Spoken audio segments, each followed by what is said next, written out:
Hi, I'm Tradie-Chick, and this is my series where I teach you tips and tricks on how to renovate your house from a tradie's point of view. Today I'm going to be showing you how to paint varnish trim. This is always very controversial. So I'm going to be starting out with, I've got a nice good sander. You don't have to use a sander.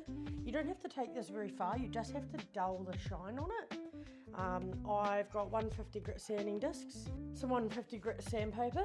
This is all you need. You honestly only need to do a really light sand on this so that our primer will stick to it. You always want to make sure you're wearing a mask when you're sanding, especially varnish.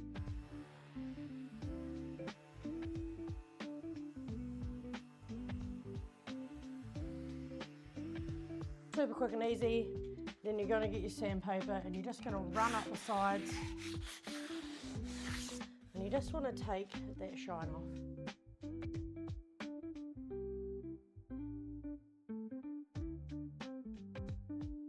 The door's the exact same process, just dull that shine.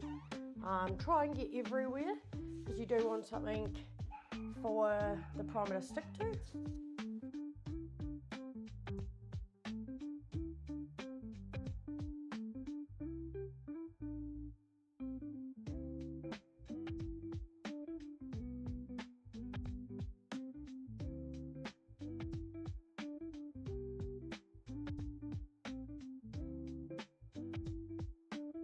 So now that we've sanded up our frame, the primer we'll be using is Resine's wood primer.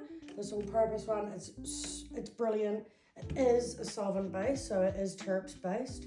A little bit stinky, not as easy to clean up as water based, but it's going to stop your frame from bleeding and it's really going to lock it in so that you can put your top coat on. It won't scratch off or flake off. It's a little bit harder than water-based paints to use, being a solvent base. So it's a little bit more draggy, but it'll be way better in the long run. So I just grab my brush. I'm painting these walls so I can get it on it. I'm going to be using a mini roller with mine. It just helps not get streaky lines, and I mini roll all my frames, so it helps with the final coat as well. And I've also taped off my hinges because I don't want to get any paint on them. So taping off is really good because you can just put it on and it shouldn't bleed through and it'll protect the hinge. I'm also painting the door so I can get a little bit on there, as long as you feather it off so that there's no fat edges so that you don't see it later on. When it comes to the top corners up here, I like to go on an angle and pull it down so that I don't want to just put it on and then get a thick edge and then you'll always see it.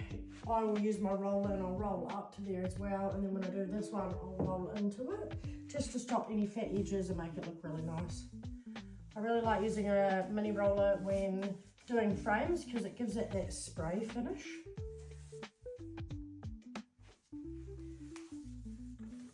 Now that we're on to the paintbrush, we'll go on to the mini roller.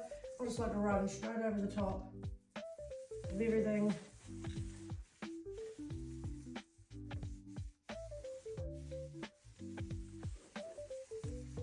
So that's how we sand and undercoat a frame. When top coating, basically the same, brush your sides, mini roll your frames. Don't forget to no more gap. If you're liking my series so far, please hit me a subscribe, give me a like, comment what you'd like to see next, and thank you for watching. See you on the next one.